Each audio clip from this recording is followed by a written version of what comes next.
The horror genre is full of great villains, and we've found some who deserve more time in the spotlight. Welcome to WatchMojo.com, and today we'll be counting down our picks for the top 10 underrated horror villains. As urtog sayon bait. Before we begin, we publish new content every day, so be sure to subscribe to our channel and ring the bell to get notified about our latest videos. For this list, we're counting down the scariest or most interesting horror movie antagonists who don't get nearly as much recognition as they deserve.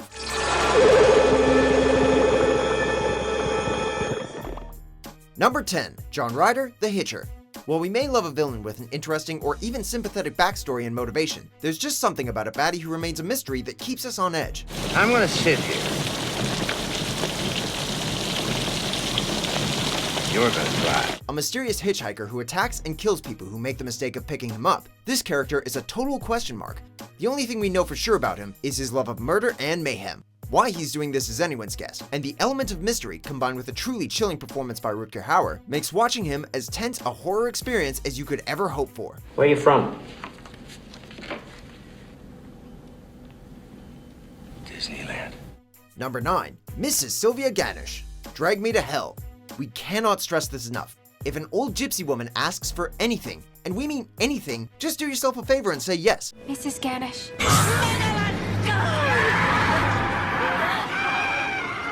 Otherwise, you might find yourself saddled with a nasty curse. This unassuming old woman places a horrible curse on the loan officer who denies her an extension, leaving the young woman to contend with a goat demon, as well as numerous terrifying and disturbing visions.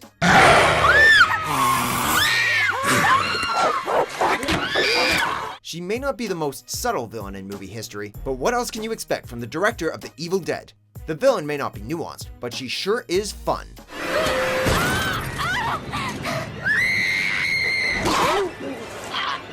Number 8. The Strangers, The Strangers. Another group of villains who keep things terrifyingly mysterious. This trio of masked killers start off small by knocking on the door of a suburban home. Slowly but surely, a campaign of harassment and torment begins, starting out with moving household objects around before ramping up to stalking, torture, and murder.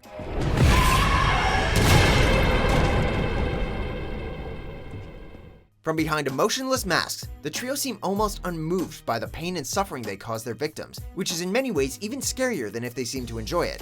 One thing's for sure, if you hear a knock on your door late at night, just leave it be. Trust us, you're better off. Why are you doing this to us? Because you were home. Number 7. Leslie Vernon. Behind the Mask, The Rise of Leslie Vernon. Mr. Vernon! Hey! We all have dreams and ambitions. Some want to travel the world and see exotic places. Some of us want to find true love. Some of us want to murder people in creative and symbolic ways. Actually, that last one is mostly this inspiring slasher, who hopes to one day join the ranks of Freddy Krueger, Jason Voorhees, and Michael Myers. This is what we were born to do. A surprisingly chatty masked killer, this deadly antagonist has a documentary crew follow him around in order to showcase his dedication to becoming the very best slasher he can. And that's rule number 1. Nobody gets away. We can't fault his dedication. We just wish he took up a hobby that's a little less stabby. Number 6. Harry Warden, My Bloody Valentine. Every February 14th, Harry comes back to town. His pickaxe stained with blood. You can get a long way with the right look. The killer from this 1981 slasher might not be the most interesting slasher on the scene, having been driven mad and cannibalistic after being trapped with his fellow miners after a cave-in. However, his gas mask, miner's helmet, and deadly pickaxe give him a unique and unsettling look among horror movie villains, and that iconic visage makes him memorable and frightening. Plus, it's pretty obvious that his preferred stalking ground, the town of Valentine Bluffs, is in Canada, and how many Canadian slashers can you think of? At least he'll kill you politely.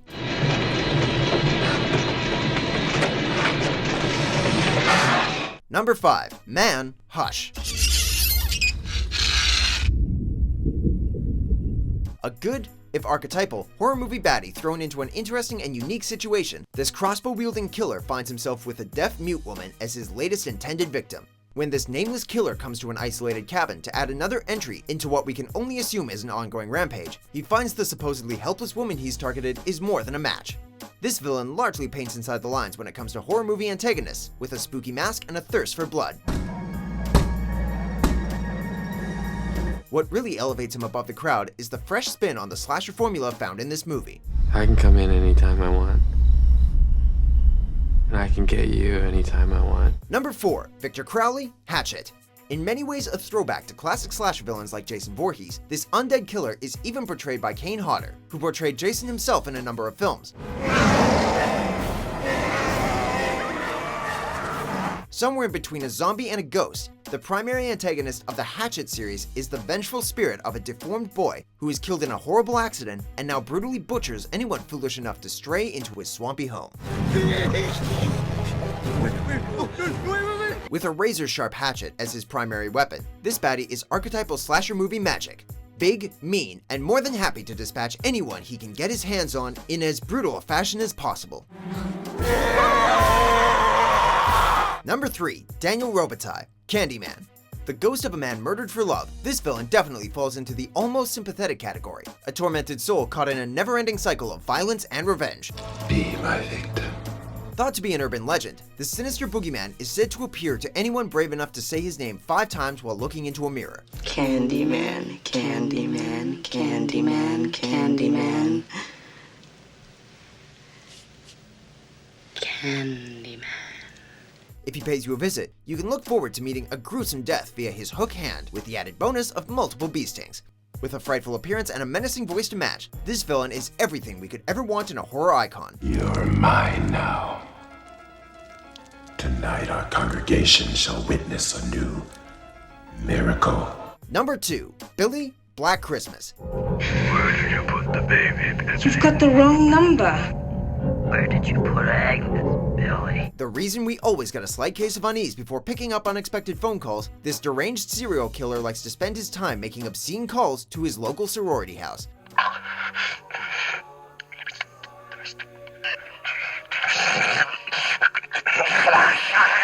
But unbeknownst to his soon-to-be victims in the sorority, he's calling from inside the house itself. Very little is known about this enigmatic killer, as his true identity and even his face are never shown in the original film. His origin, motivations, or why he calls his victims Agnes are only ever hinted at. Honestly, we're not entirely sure we want to know what's going on in his head. Agnes, it's me, Billy. Agnes, don't you tell what we did, Agnes. Before we reveal our number 1 pick, here are a few honorable mentions. Is it finger licking good? I killed my mama. One night. It was my 14th birthday. Let him go, Cordell! Number 1. Sam, Trick or Treat. Children in creepy burlap sack masks are creepy enough, but children in creepy burlap sack masks who turn out to be murderous, pumpkin-headed enforcers of the Halloween spirit are even scarier.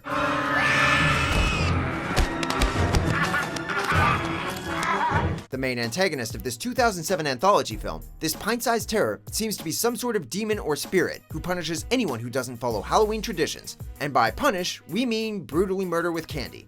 With a great look and a killer movie under his belt, we definitely want to see more of this villain. Maybe a holiday horror crossover with director Michael Dougherty's other seasonal horror flick, Krampus.